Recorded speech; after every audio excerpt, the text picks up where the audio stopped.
Welcome back to TechRadar. My name is Matt Phillips. I'm joined today by our senior gaming writer, Adam Majestica, and games editor, Vic Hood. How are you guys doing? Good. Good. How are you, Matthew? Good. You guys aren't that excited. We're here to talk about Outriders, and I think I'm the only excited one here, unfortunately. We've been playing the Outriders demos. I'm sure a lot of you have, and we thought we'd jump on camera and tell you what we had to think about it. But first of all, Vic, I'm going to come to you.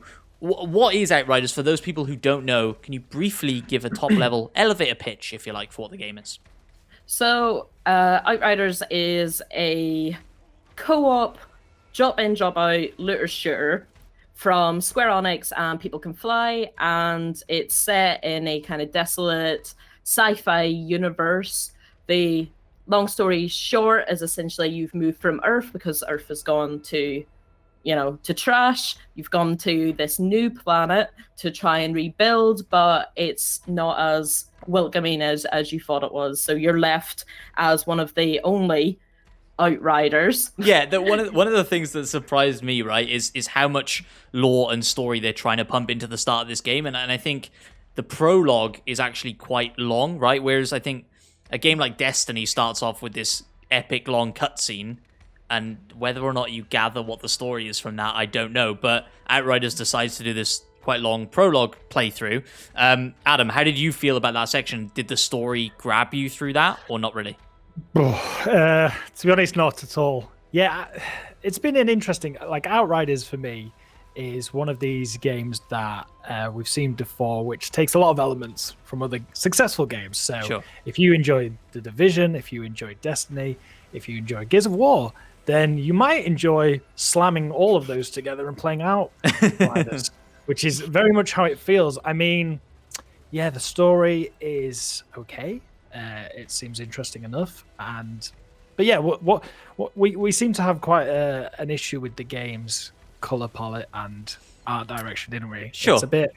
It's a bit bland and brown, and yeah, it's all a bit forgettable. I think. Yeah, it feels a bit like it's going for very Mass Effect vibes, but like grungy Mass Effect. But like we had this discussion we were playing where there's not really anything about Outriders that makes it feel like unique to the likes of Destiny and Borderlands, for example, where Borderlands has such a specific art style that you're playing a Borderlands game. But they're all looter shooters at the end of the day, but it just doesn't feel like it has that. Like I played the prologue and I'm instantly zoned out and felt like, oh, this is a bit forgettable. Mm-hmm. Yeah, I get that. I think for me, games like this are my version of going to the pub with my mates. Like obviously we can't do that at the moment, pandemic and everything. So like Destiny and The Division, I couldn't tell you more than a handful of characters' names. I couldn't really tell you what's going on in the story, but the mechanics moment to moment are entertaining enough for me to jump in a party with my mates and just run through these levels blasting enemies away. And so for me, Outriders is doing enough of that. Like you say, it's Gears of War meets The Division. It's doing enough of that with like the superpowers as well to keep me interested enough. I think I could have a laugh in here and spend some time. I think my problem is with it, and you're completely right. I completely get what you say. I mean, thank God for Xbox Live and PlayStation Network with this pandemic. I would have gone absolutely insane if I couldn't play with my friends every night. But is Outriders going to do enough to take those players away from The Division 2 and Destiny and the like? And that's a big thing it needs to accomplish, because those games are still getting updates. They still have really dedicated communities, especially Destiny 2 with the new next gen update runs and looks better than ever before. Outriders being a mishmash of all of those games, you've got that problem of appealing to a little bit of the Division fans, but then a little bit like as soon as you boot the game you get that cursor that we're all so familiar with Destiny.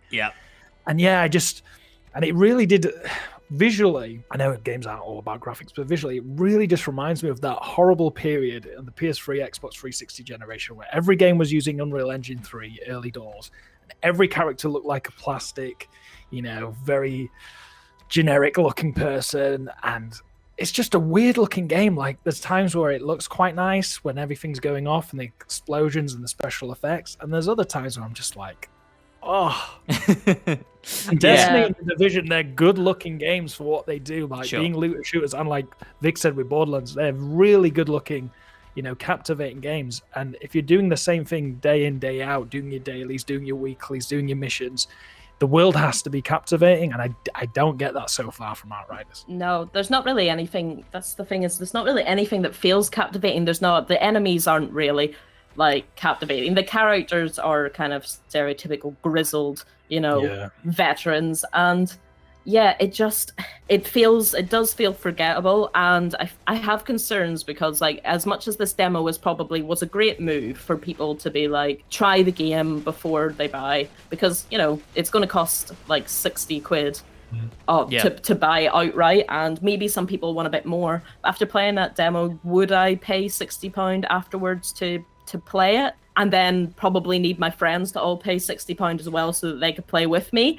No, I don't feel like it caught, because you'd then need and then to have fun with it, you'd need your friends to be on board as well. And is it enough to get, a few people that interested? Not really, but I think we did find, playing together was much more fun than playing alone. And cross-play is great. Yeah, the fact it has that is massive. Exactly. But there's some stuff with it where I'm looking at this April the 1st date, and this is meant to be, they've said specifically this is a polished beta. Like, it's not a polished demo, sorry. Yes. And it makes me concerned because there was so many issues that we've encountered, and sure, they have time to iron those out before the 1st of April, but I don't know how much they can iron out before then. We had like recurring lines, like voice lines. We had an instance where a character just looked like he was a hologram, like pixelated. Then your character, like me and Adam were playing as female character, and then Matt, you were playing as male character, and the facial expressions just immediately take you out because it just looks goofy. Yeah, they're Andromeda-esque, aren't they? Mass Effect Andromeda-esque. Yeah, that level of awful where you're just like, oh god. And my character's shoulders are like out here in cutscenes, but then in the game she looked normal, and I don't know if that's a bug. I mean, I'm trying positives. If we're looking at the game's positives, like Vic touched on, playing as a group, it's only 3 players, which is fine. Was quite fun when you're all chaining your abilities, and the enemies, there's a lot of them on screen, which I really enjoyed, rather than just 3 or 4. And when you're getting those little combos going and you're each using your little abilities to overcome certain enemies, that is quite fun. Love the Waypoint system as well. Shout out to that. Waypoint systems don't get enough love, and this one is a good one. How good is that? I mean, that if developers learn anything from this game, take that Waypoint system. Basically, you press the button and you get this beautiful on-screen trail, trail, and it just goes, and you follow it, and I really, really like it, and I could follow that all day. But it's an interesting one. It has to grab an audience and retain it, which is so difficult to do when you've got such competition in this games as a service space. Which exactly. I think it claims it isn't, but that is a bit of a weird grey area, right? I think they've done themselves a little bit of a disservice by saying it's not a games as a service. Like, this is a demo, not a beta. This is launching a fully fledged game, not early access that we're going to iterate on and improve. And so it kind of feels like, the demo, like you say, color palette wise is a little bit bland. Even gameplay wise, you could say is a little bit bland and aesthetically. And so knowing that the developers have almost already taken a step back and said, oh, we're not going to improve any of that. This is the game. I think probably maybe the demo has turned a lot more people off than it's turned on to Outriders. Maybe I'm wrong. I don't know. And I kind of hope I'm wrong, because I think they're doing everything they can to make sure there is a player base, cross-play and cross-save, and they're doing as much as they can to make sure you've got friends to play this game with, because that is the ultimate experience for this game. Yeah. Even though, narratively, that is very contradictory, because everybody tells you you are the savior, absolutely. You are the last Outrider, and the da-da-da-da-da, but join your other mates who have the exact same abilities as you and stuff like that. So I guess let's end then by saying, are you more excited or less excited to play the full game now that you've played the demo this weekend? Adam, let's start with you. So I went in blind to this, which is quite rare for me. And it's not a good first impression when you go into a game blind, no expectations, and it disappoints you. And that's kind of how I feel about it. Yeah, there's some elements that I enjoy. The combat seems fine. Weapons are nice, but I think my conclusion, the main bullet point is no, I'm not massively excited for it, but I'm looking forward to seeing if there's the hype behind it. It's all about the community with these things. Yes. If the community gets behind it and everyone really enjoys it, then the developer will as well and could take off. Vic, what about you? Yeah, and probably the same as Adam, where I've kind of played it and I'm like, do I want to play more of this? No, not really. Like, it's a bit forgettable. What it could benefit from is it's the first like new release looter shooter on like the new consoles, and there could be that, but like as Adam said, Destiny's had this big update. It's already got a solid base and it looks amazing. So if you want a quality, well-performing, reliable game in the same vein, then you may be more inclined to go to Destiny. I don't have high hopes for it, especially if other games start releasing, new games start coming out, and they're also looter shooters and they do this better. I just feel like this is a bit of a case, especially for Square Enix, where it's the same as Avengers, where maybe a lot of high hopes and it didn't quite hit the mark. So I don't think it's anything to write home about, but it is worth people trying the demo so that they know for themselves, because it could be their cup of tea. Like, you enjoyed it, Matt, and me and Adam less so, but it just depends on whether you want kind of, you don't care about like a narrative type thing and you just want to shoot and you want to get teamed up with friends and just kind of like hose down enemies left, right, and center. And it can be quite intimidating going into Destiny 2 and games like that now, which have been established for so long, and you are just like, what is going on? And what I will say is, as Vic touched on, Division 2 also got an update recently, which makes it run better than ever. Borderlands 3 looks great on the next-gen consoles. Did you guys think that Outriders really takes advantage of the next-gen console? I mean, we were playing on PS5 and Xbox Series S. Yeah.